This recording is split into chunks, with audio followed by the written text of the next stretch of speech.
الشیطان الرجیم من ہمزہ ونفخہ ونفثہ الم ترو، کیا تم نے نہیں دیکھا، کیا تم نے نہیں جانا، ان اللہ بے شک اللہ تعالی نے سخرا مسخر کیا ہے، لکم تمہارے لیے، ما جو کچھ فی السماوات آسمانوں میں ہے، وما اور جو کچھ فی الارض زمین میں ہے، واسباغا اور اس نے پوری کی ہے، علیکم تم پر، نعمہ اپنی نعمتیں، ظاہرتم و باطنہ ظاہری اور باطنی، ومن الناس اور لوگوں میں سے بعض من وہ بھی ہیں، یجادلو جو جھگڑا کرتے ہیں، فی اللہ اللہ تعالیٰ کے بارے میں، بغیر علم بغیر علم کے، ولا ہدن اور بغیر ہدایت کے، ولا کتاب منیر اور نہ ہی ان کے پاس کوئی ایسی کتاب ہے جو روشن ہے۔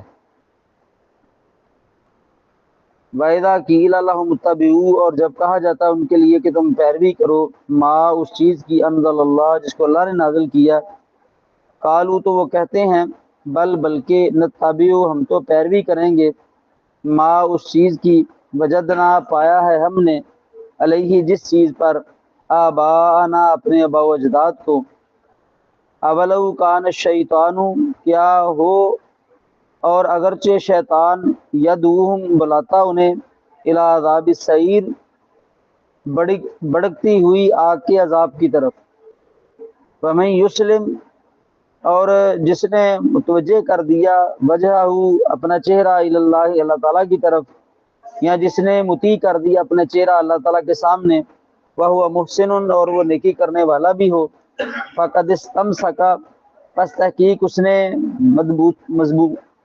مضبوطی سے تھام لیا، بالعروۃ الوثقی مضبوط کڑے کو، وإلی اللہ عاقبۃ الامور اور اللہ تعالیٰ ہی کی طرف تمام کاموں کا انجام ہے۔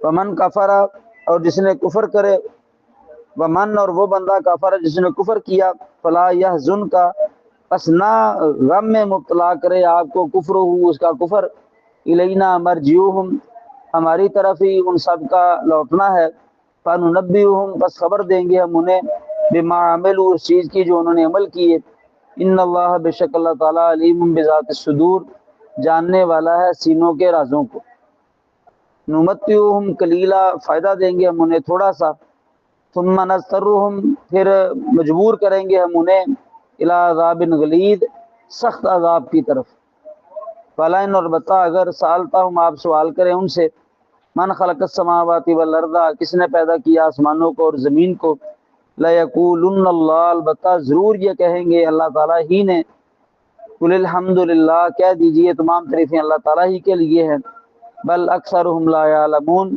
بلکہ ان کے اکثر نہیں جانتے، للہ اللہ تعالیٰ ہی کے لیے ہے، ما جو کچھ فی السماوات آسمانوں میں ہے، والارض اور زمین میں ہے، ان اللہ بے شک اللہ تعالیٰ هو الغنی الحمید وہی بے پرواہ تعریف کیا گیا ہے۔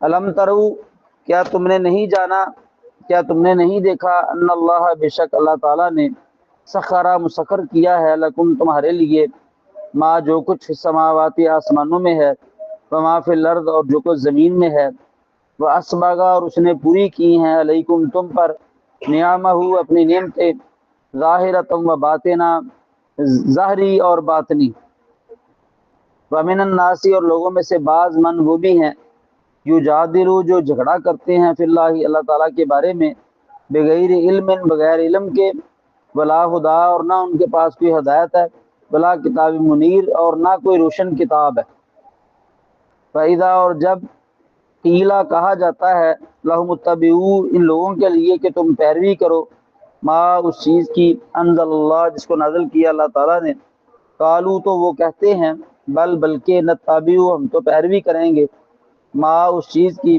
وجدنا پایا ہے ہم نے، علیہ جس چیز پر، آباءنا اپنے آباء و اجداد کو، اولو کیا اور اگرچہ، کان الشیطان وہ شیطان، یدعوہم بلاتا انہیں، الی عذاب السعیر بڑکتی ہوئی آگ کے عذاب کی طرف، ومن یسلم اور جس نے متوجہ کر دیا، مطیع کر دیا وجہ اپنا چہرہ اللہ اللہ تعالیٰ کی طرف، وہ محسن، اور وہ نیکی کرنے والا بھی ہے، فقد استمسک، پس تحقیق مضبوطی سے پکڑ لیا اس نے، بالعروۃ الوثقی، مضبوط کڑے کو، عروہ کڑا، وثقی مضبوط، وإلی اللہ عاقبۃ الامور، اور اللہ تعالیٰ ہی کی طرف تمام کاموں کا انجام ہے، ومن کفر، اور جو کوئی کفر کرے، فلا یحزنک، پس نہ غم میں ڈالے آپ کو کفر ہو، اس کا کفر، الینا، ہماری طرف ہی، مرجعہم، ان سب کا لوٹنا ہے، فننبئہم، بس خبر دیں گے ہم انہیں، بما، اس چیز کی، عملوا، جو انہوں نے عمل کیے، ان اللہ، بے شک اللہ تعالیٰ، علیم بذات الصدور، جاننے والا ہے سینوں کے رازوں کو، نمتعہم، فائدہ دیں گے ہم انہیں، قلیلاً، تھوڑا سا، ثم نضطرہم، پھر مجبور کریں گے ہم انہیں، الی عذاب غلیظ، سخت عذاب کی طرف، وَلَئِنْ، اور البتہ اگر سألتہم، آپ سوال کریں ان سے، من خلق السماوات والارض، کس نے پیدا کیا آسمانوں کو اور زمین کو، لَيَقُولُنَّ اللَّهُ، البتہ ضرور یہ کہیں گے کہ اللہ تعالیٰ ہی نے پیدا کیا، قُلِ الْحَمْدُ لِلَّهِ، کہہ دیجئے تمام تعریفیں اللہ تعالیٰ ہی کے لیے ہیں، بل اکثرہم، بلکہ ان کے اکثر، لا یعلمون، وہ جانتے ہی نہیں، للہ، اللہ تعالیٰ ہی کے لیے ہے، ما، جو کچھ فی السماوات، آسمانوں میں ہے، والارض، اور زمین میں ہے، ان اللہ، بے شک اللہ تعالیٰ، هو الغنی الحمید، وہی بے پرواہ تعریف کیا گیا ہے۔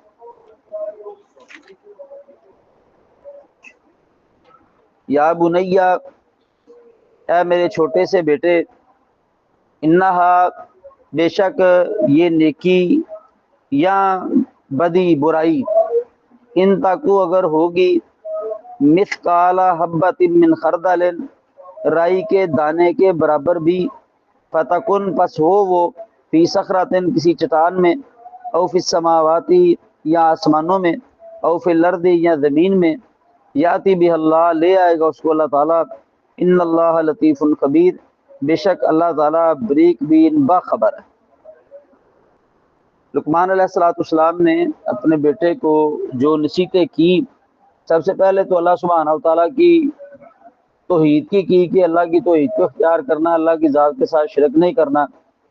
پھر اللہ سبحانہ و تعالیٰ نے اس کے بعد، چونکہ والدین کا ایک مرتبہ مقام ہوتا ہے، والدین کے ساتھ حسن سلوک کا انسان کو حکم دیا ہے کہ والدین انسان کی پرورش میں، اس کی تربیت میں، دیکھ بھال میں بڑی تنگی اٹھاتے ہیں، تو اولاد کو بھی چاہیے کہ وہ والدین کے ساتھ حسن سلوک سے پیش آئے، لیکن حسن سلوک سے پیش آنے کا یہ قطر مطلب نہیں ہے کہ اگر والدین انسان کو برائی پر ابھاریں، اللہ کی نافرمانی پر ابھاریں، تو انسان ان کی فرما برداری میں اللہ کی نافرمانی کر لے، ایسی بات نہیں۔ اگر وہ اللہ تعالیٰ کی نافرمانی پر، شرک پر ابھارتے ہیں، پھر ان کی بات نہیں ماننی، تو اس کا یہ مطلب بھی نہیں ہے کہ اگر وہ انسان کو اللہ کی نافرمانی پر ابھاریں یا شرک پر مجبور کریں تو انسان ان کے ساتھ بدتمیزی سے پیش آئے، نہیں، بلکہ دنیاوی لحاظ سے اولاد پر حق ہے کہ وہ ہر لحاظ سے والدین کے ساتھ حسن سلوک سے پیش آئے۔ دینی معاملہ میں جو اللہ کی طرف رجوع کرنے والا ہے، صحیح دین پر ہے، اسے دین حاصل کرے اور پھر اسی کے مطابق عمل کرے، تو انشاءاللہ وہ دنیا کے اندر بھی کامیاب ہوگا، آخرت کے اندر بھی کامیاب ہوگا۔ تو پھر اللہ سبحانہ و تعالیٰ نے وہ لقمان علیہ السلام کی نصیحت ہی کو بیان کیا جو انہوں نے اپنے بیٹے کو کی تھی کہ اے میرے بیٹے، یہ جو نیکی ہے یا برائی ہے، انسان نیکی کرے یا برائی کرے، اس نے جہاں بھی وہ نیکی کی ہے، برائی کی ہے، نیکی چھوٹی ہے یا بڑی ہے، برائی چھوٹی ہے یا بڑی ہے، جہاں بھی ہو، وہ کسی پہاڑ کے اندر ہو، آسمانوں میں ہو، زمین میں ہو، اللہ سبحانہ و تعالیٰ اس کو لے آئے گا۔ اللہ تعالیٰ بڑا ہی باخبر، بریک بین ہے، یعنی کوئی بھی چیز اللہ سبحانہ و تعالیٰ سے اوجھل نہیں ہے، وہ ہر چیز سے باخبر ہے کہ کس کی نیت اچھی ہے، کس کی نیت اچھی نہیں ہے، کس کی نیکی میں نے قبول کرنی ہے، کس کی قبول نہیں کرنی۔ تو برائی سے بچ، نیکیاں کر، کیونکہ اللہ سبحانہ و تعالیٰ نے تو حساب لینا ہے۔ اگر نیکیاں کرے گا تو اس کا فائدہ ہوگا کہ یہ نجات کا باعث ہوں گی، اور اگر برائی کرے گا تو اللہ سبحانہ و تعالیٰ پکڑنے پر قادر ہے، اس کی مشیت ہے، وہ پکڑ کر سزا دے دے، یا وہ معاف کر دے، وہ اس کی مشیت ہے۔ لیکن تو نیکی کر، نیکی ہی کا فائدہ، اور اس میں کوئی شک نہیں ہے کہ انسان ذرا بر برائی کرے، انسان ذرا بر نیکی کرے، وہ کل قیامت والے دن انسان کے سامنے ہوگی۔ قرآن کہتا ہے فَمَن يَعْمَلْ مِثْقَالَ ذَرَّةٍ خَيْرٍ يَرَهُ وَمَن يَعْمَلْ مِثْقَالَ ذَرَّةٍ شَرٍّ يَرَهُ، جس نے ذرہ بر نیکی کی ہوگی وہ بھی انسان اس کو دیکھ لے گا، ذرہ بر برائی کی ہوگی وہ بھی انسان اس کو دیکھ لے گا۔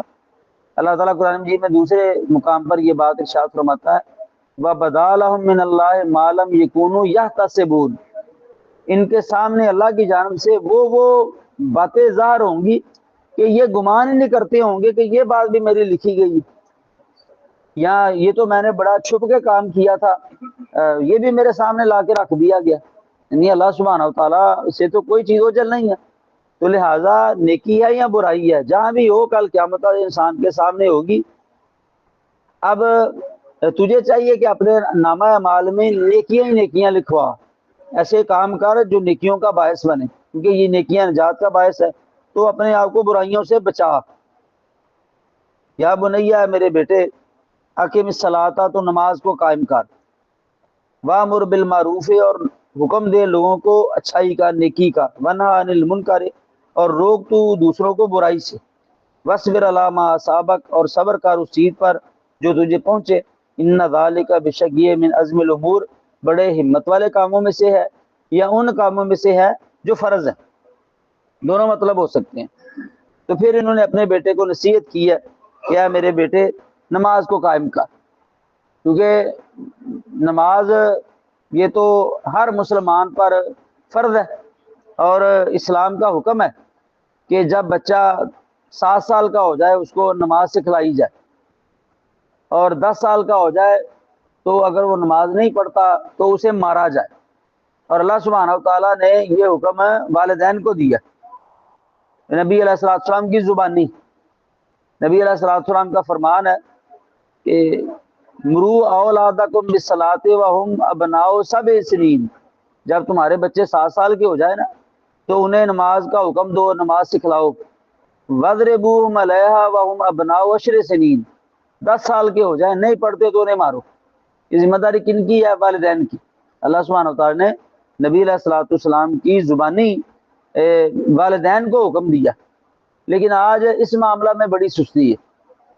اب آپ غور کیجئے کہ اللہ کی توحید کی نصیحت کی ہے لقمان علیہ السلام نے اپنے بیٹے کو، پھر عبادات کی طرف توجہ دلائی ہے، اور عبادت میں چونکہ نماز سر فہرست ہے تو نماز کی طرف توجہ دلائی ہے کہ توحید اختیار کرنے کے بعد تو نے نیکی کو اختیار کرنا ہے، برائی کو اختیار نہیں کرنا، اور نیکیوں میں سب سے بڑی نیکی وہ نماز پڑھنا ہے۔ تو ہمیں بھی چاہیے کہ اپنی اولادوں کو نماز کی ترغیب دیں، چھوٹے بچے ہیں انہیں نماز سکھلانی شروع کریں، اپنے ساتھ نماز کے لیے لے کے آئے، نماز کی اہمیت ان کے سامنے بیان کریں، اور انہیں اللہ سبحانہ وتعالیٰ سے ڈرائیں کہ اگر ہم نماز نہیں پڑھیں گے تو اللہ سبحانہ وتعالیٰ ہمیں سزا دے گا۔ یہ ہماری ذمہ داری ہے، نبی علیہ السلام کا فرمان ہے کلکم راعٍ وکلکم مسئول عن رعیتہ، تم میں سے ہر ایک بندہ نگہبان ہے، تو کل قیامت والے دن اس سے اس کی نگہبانی کے بارے میں سوال ہوگا کہ میں نے فلاں چیز کا تمہیں نگران بنایا تھا تو تم نے اس نگرانی کو پورا کیا یا نہیں کیا۔ تو ظاہر بات ہے یہ جو اولاد ہے اس کی تربیت کرنا، اس کی دیکھ بھال کرنا یہ والدین کے ذمہ، ان کی نگرانی ہے۔ تو والدین کو چاہیے، ہمیں چاہیے کہ اپنی اولاد کی اچھی تربیت کریں، سب سے پہلے ہم انہیں ایک اچھا مسلمان بنائیں۔ جب ہم انہیں ایک اچھا مسلمان بنا لیں، ان کی تربیت کر لیں، ساتھ ساتھ یہ جو دنیا کے فنون ہے، دنیا کی تعلیم ہے وہ بھی دلوائیں، اللہ نے وسعت دی ہے، جتنی چاہیں آپ انہیں تعلیم دلوائیں۔ آپ انہیں ڈاکٹر بنانا چاہتے ہیں ڈاکٹر بنائیں، انجینئر بنانا چاہتے ہیں انجینئر بنائیں، جو بھی بنانا چاہتے ہیں بنائیں، اسلام پابندی تو نہیں لگاتا۔ اسلام کہتا ہے سب سے پہلے انہیں ایک اچھا مسلمان بنائیں۔ وہ والدین کی ذمہ داری ہے، کیونکہ اس وقت وہ چھوٹے ہوتے ہیں، والدین کی پرورش کے اندر ہوتے ہیں، اور اپنی اولاد کو اور اپنے اہل خانہ کو جہنم سے بچانا یہ ہماری ذمہ داری ہے۔ بچانا تو اللہ نے، لیکن ہمارا کام ہے ہم انہیں ترغیب دیں، انہیں سمجھائیں، انہیں کہیں کہ یہ کام نہ کریں، یہ جہنم میں لے جانے والے ہیں، یہ کام کریں، یہ جنت میں لے جانے والے ہیں۔ اللہ سبحانہ وتعالیٰ قرآن مجید میں یہ بات ارشاد فرماتا ہے، یا ایھا الذین آمنوا قوا انفسکم واہلیکم نارا، اے ایمان والو تم خود اپنے آپ کو اور اپنے اہل خانہ کو جہنم کی آگ سے بچاؤ۔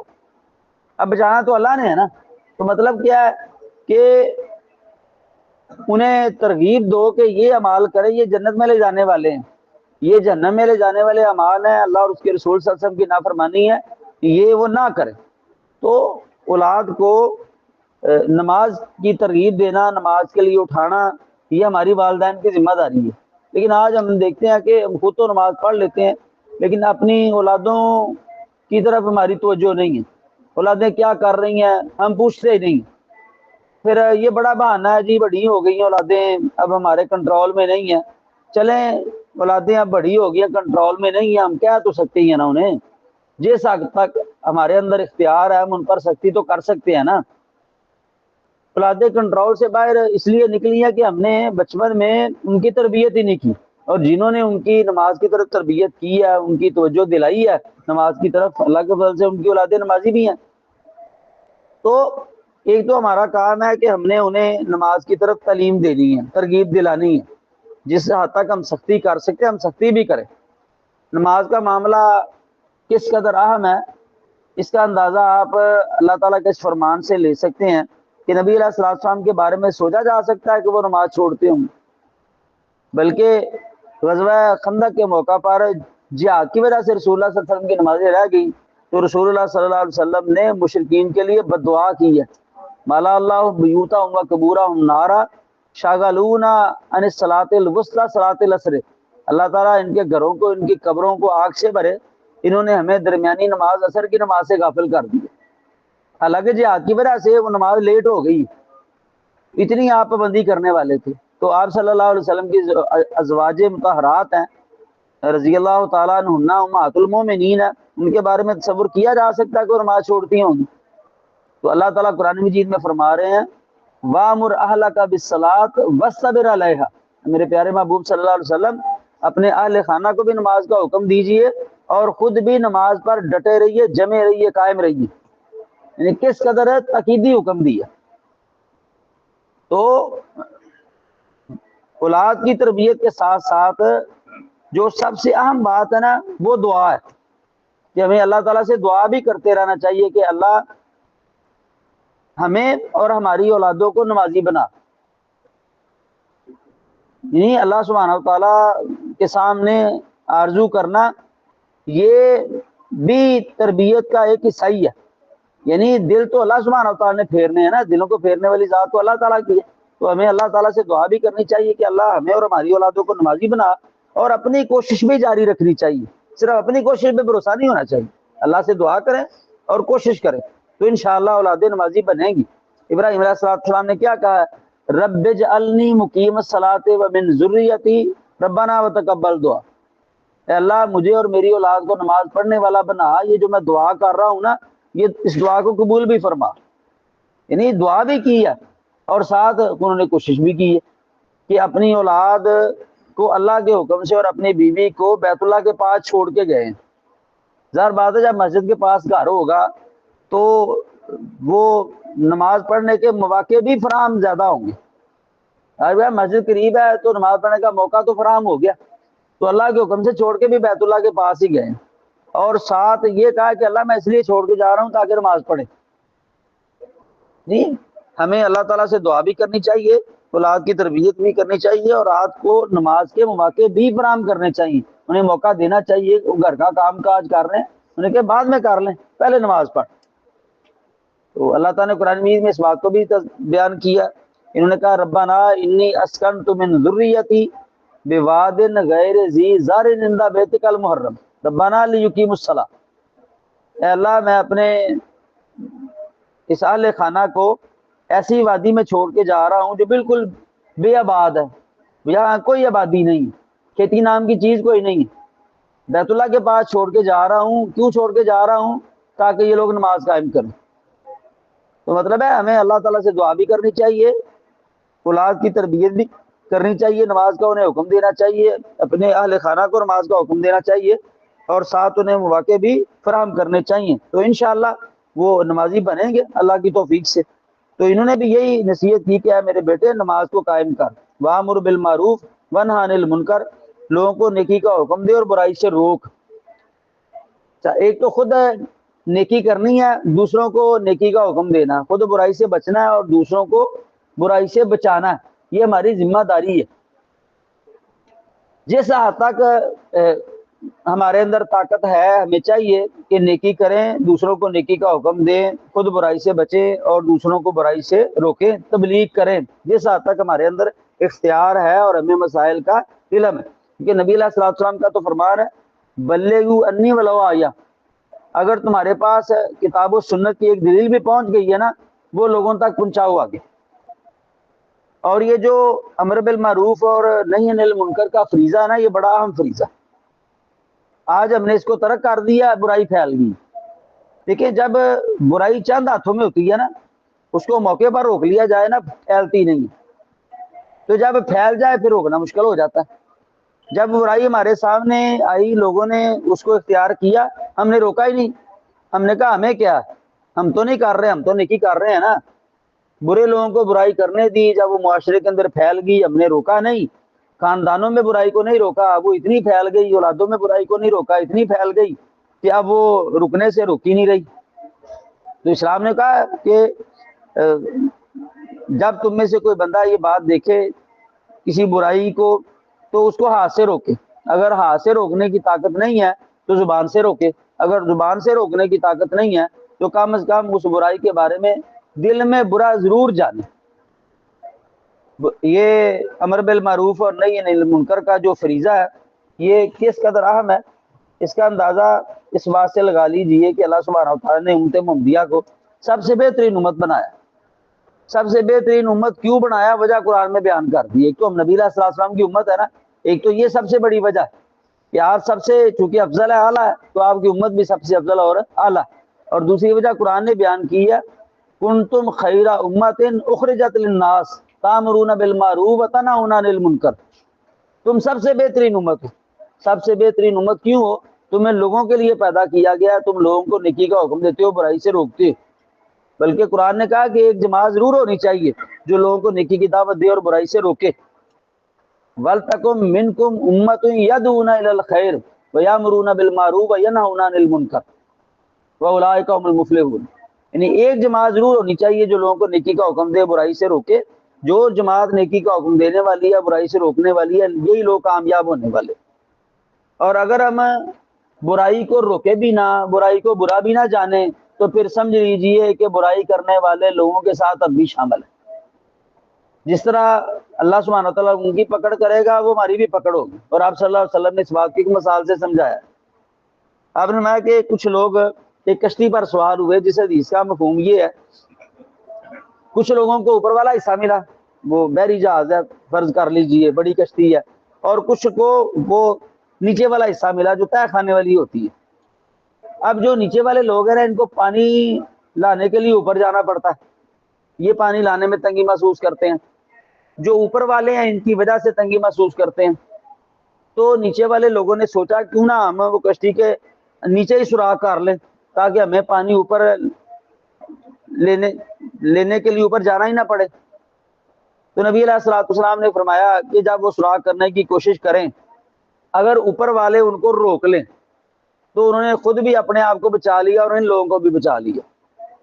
اور اگر اوپر والوں نے نہ روکا، نیچے والوں نے کر لیا سوراخ، تو اوپر والے بھی ڈوبیں گے اور نیچے والے بھی ڈوبیں گے۔ یہ برائی کرنے والوں نے تو ڈوبنا ہی ڈوبنا، اگر جو دیکھ رہے ہیں ہم ان کو نہیں روکیں گے تو ان کا وبال ان پر بھی آئے گا۔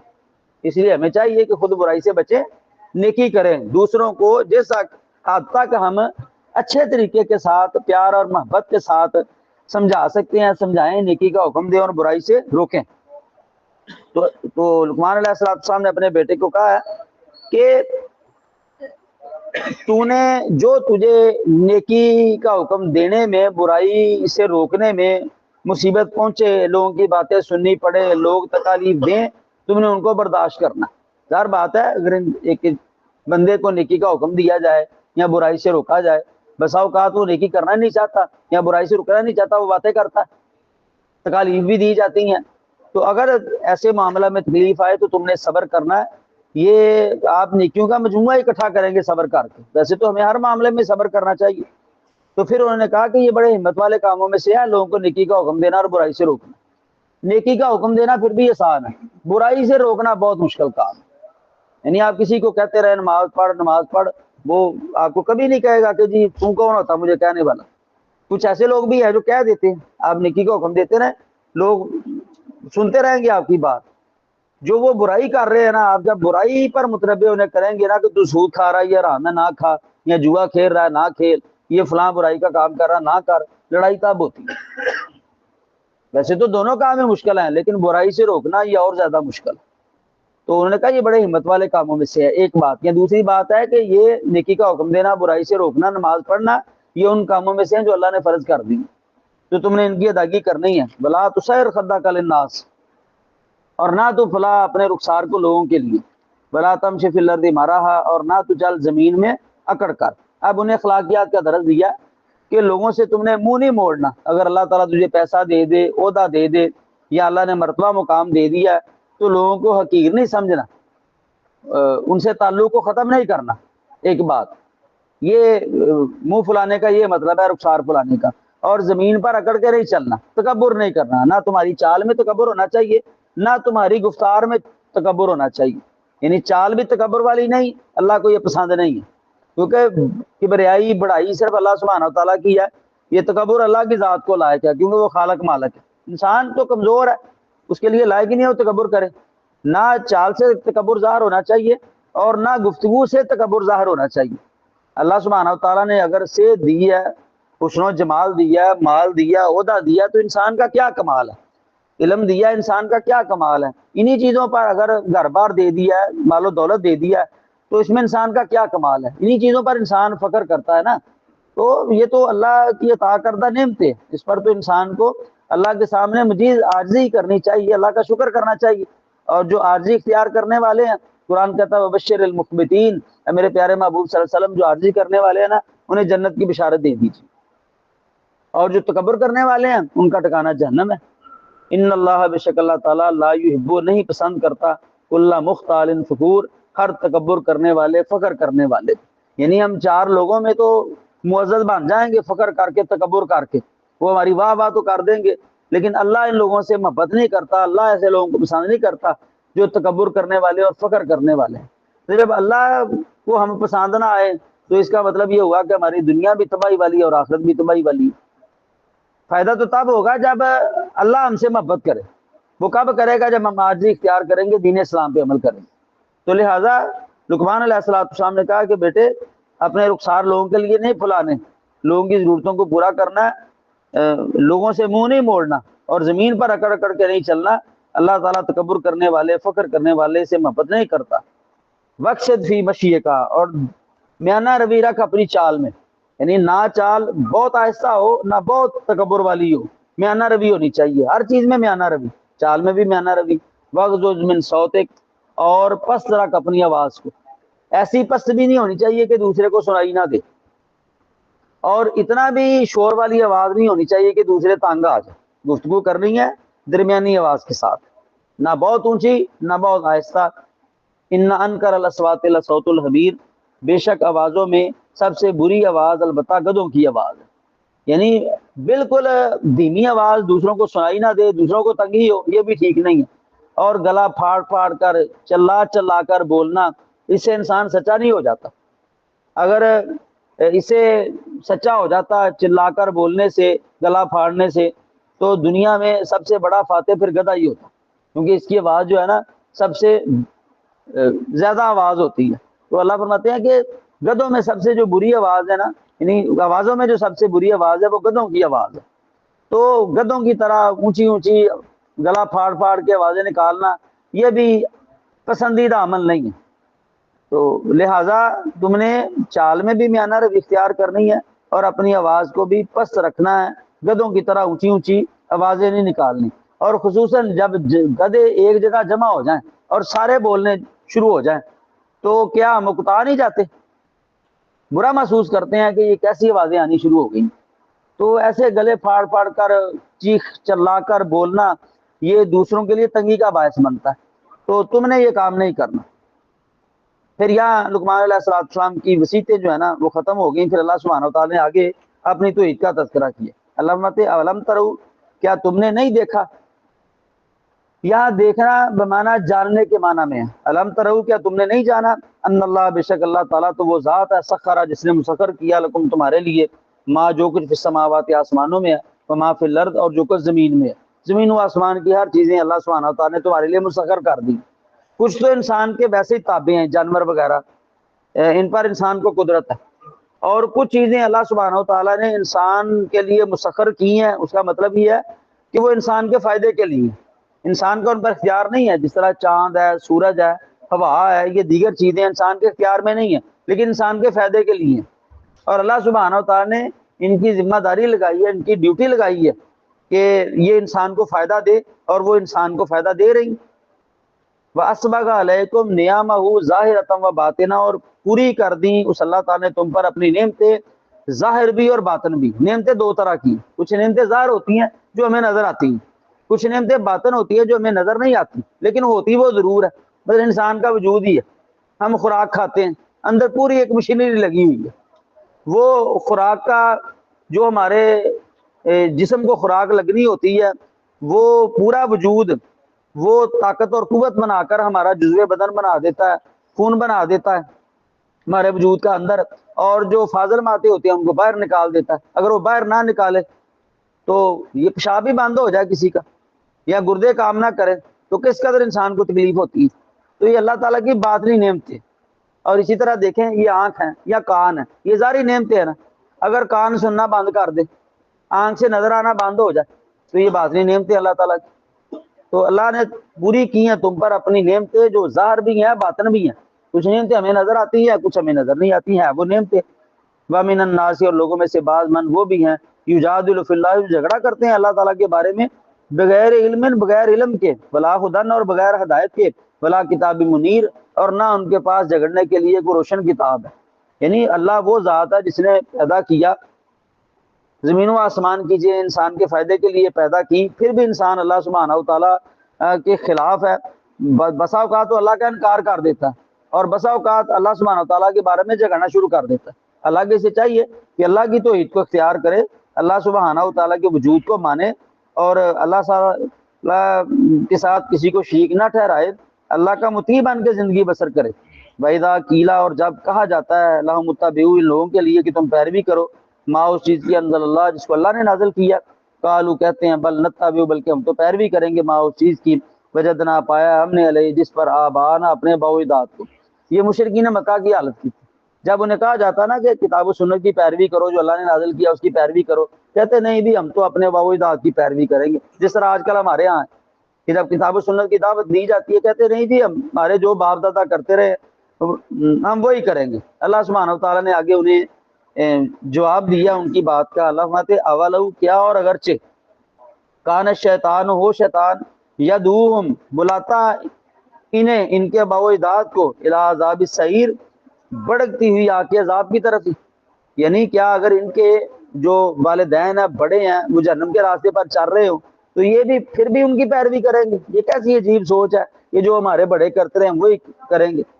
سوچ تو یہ ہونی چاہیے جو کتاب و سنت کہہ رہا ہے نا، ہم نے اس کی پیروی کرنی ہے. بڑے تو غلط ہو سکتے ہیں، تو بڑوں کی پیروی فائدہ نہیں دیتی. وَمَن یسلم، اور وہ بندہ جس نے متوجہ کر دیا وجہ وہ اپنا چہرہ اللہ، اللہ تعالیٰ کی طرف، وہ محسن، اور وہ نیکی کرنے والا بھی ہے.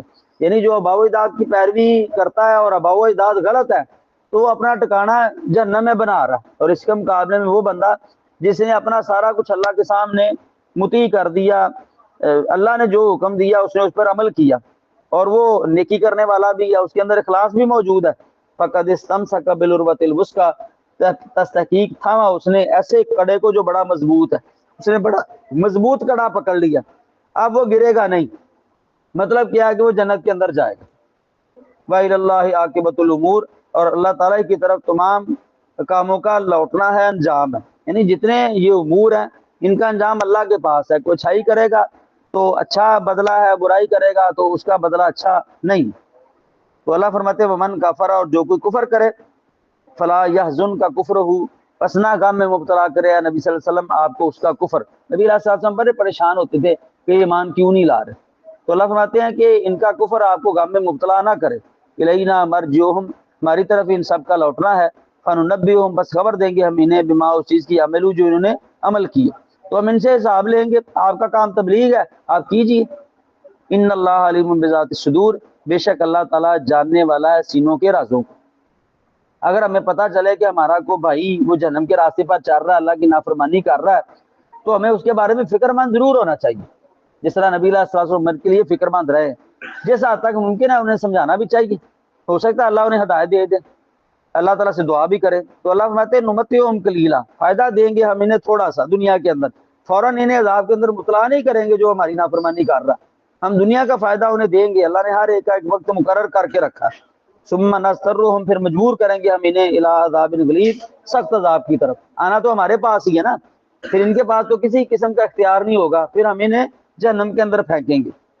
والا انسان تو ہم، اور البتہ اگر ہے نبی صلی اللہ علیہ وسلم آپ ان سے سوال کریں، من خلق السماوات والارض، کس نے پیدا کیا آسمانوں اور زمین کو، لا یقولن اللہ، البتہ ضرور یہ کہیں گے کہ اللہ تعالیٰ نے۔ جتنے مشرکین مکہ تھے نا، یہ اللہ تعالیٰ کے رب ہونے کو مانتے تھے کہ کائنات کا خالق مالک رب اللہ، ہمیں پالنے والا اللہ، اولاد دینے والا اللہ، کائنات کے نظام کو چلانے والا اللہ، وہ اللہ تعالیٰ کی الوہیت کو نہیں مانتے تھے، وہ یہ کہتے تھے کہ اللہ ایک نہیں ہو سکتا، نہ اللہ ایک ہے، الہ کئی ہے، الوہیت کو نہیں مانتے تھے، ربوبیت کو مانتے تھے، جو توحید الوہیت ہے اس کے وہ انکاری تھے، توحید ربوبیت کو مانتے تھے کہ رب اللہ۔ تو اللہ فرماتے ہیں آپ ان سے پوچھئے ذرا کہ آسمانوں کو اور زمین کو کس نے پیدا کیا، یہ البتہ ضرور کہیں گے کہ اللہ نے پیدا کیا، لیکن اس کے باوجود دیکھیں پھر شرک کر رہے ہیں۔ جب کہتے ہیں اللہ نے پیدا کیا ہے، پیچھے ہم نے پڑھا ہے کہ جن کو تم اللہ کے علاوہ پکارتے ہو وہ دکھائیں انہوں نے پیدا کیا کیا، تو کچھ بھی نہیں انہوں نے پیدا کیا، تو سارا کوئی پیدا اللہ نے کیا، اس کا مطلب الہ بھی ایک ہی ہے، تو تم اللہ کو رب مانتے ہو تو اللہ کو وحدہ الا شریک بھی مانو۔ قل الحمدللہ، کہہ دیجئے تمام تعریفیں اللہ تعالیٰ کے لیے ہیں کہ وحدہ الا شریک ہے، اور دوسرا یہ اپنے منہ سے اقرار کر رہے ہیں کہ سارا کچھ اللہ نے پیدا کیا، خود انہوں نے اپنے خلاف حجت اور دلیل دے دی ہے، یہ کہہ رہے ہیں اللہ نے سارا کچھ پیدا کیا اور پھر شرک کر رہے ہیں، تو دلیل تو مہیا ہو گئی کہ ان کو علم تھا کہ اللہ وحدہ الا شریک ہے، جان بوجھ کے انہوں نے شرک کیا۔ بل اکثرهم لا يعلمون، بلکہ اکثر ان کے جانتے ہی نہیں۔ للہ ما فی السماوات والارض، اللہ کے لیے جو کچھ آسمانوں میں اور زمین میں ہے، ہر چیز کا خالق بھی وہی ہے، ہر چیز کا مالک بھی وہی ہے۔ ان اللہ، بے شک اللہ تعالیٰ، هو الغنی الحمید، وہ بے پرواہ تعریف کیا گیا۔ یہ اللہ کی توحید کو اختیار کریں گے تو اللہ کو یہ کوئی فائدہ نہیں دے رہے، اللہ کے ذات کے ساتھ شرک کریں گے اللہ کا نقصان نہیں کر رہے، وہ تو مخلوقات سے ویسے بے پرواہ، وہ کائنات کا خالق ہے مالک ہے، یہ اللہ کی تعریف نہیں کریں گے، اللہ کی بات نہیں کریں گے، تعریف اللہ کی ہے اور ساری مخلوق اللہ کی تعریف کر رہی ہے۔ اگر یہ اللہ کی بات کریں گے، اللہ کی توحید کو اختیار کریں گے، فائدہ ان کا نہیں کریں گے، نقصان ان کا، تو ہمیں بھی چاہیے کہ ہم اللہ تعالیٰ کی توحید کو اختیار کریں، اللہ نے جس مقصد کے لیے ہمیں پیدا کیا وہ پورا کریں، اللہ کی نافرمانی سے بچے۔ جب ہم ایسا کریں گے انشاءاللہ ہماری دنیا میں بہتر ہوگی، آخرت میں بہتر ہوگی۔ اللہ تعالیٰ سے دعا ہے اللہ حق سمجھ کر حق بیان کرنے کی، پھر اس پر عمل کی توفیق عطا فرمائے۔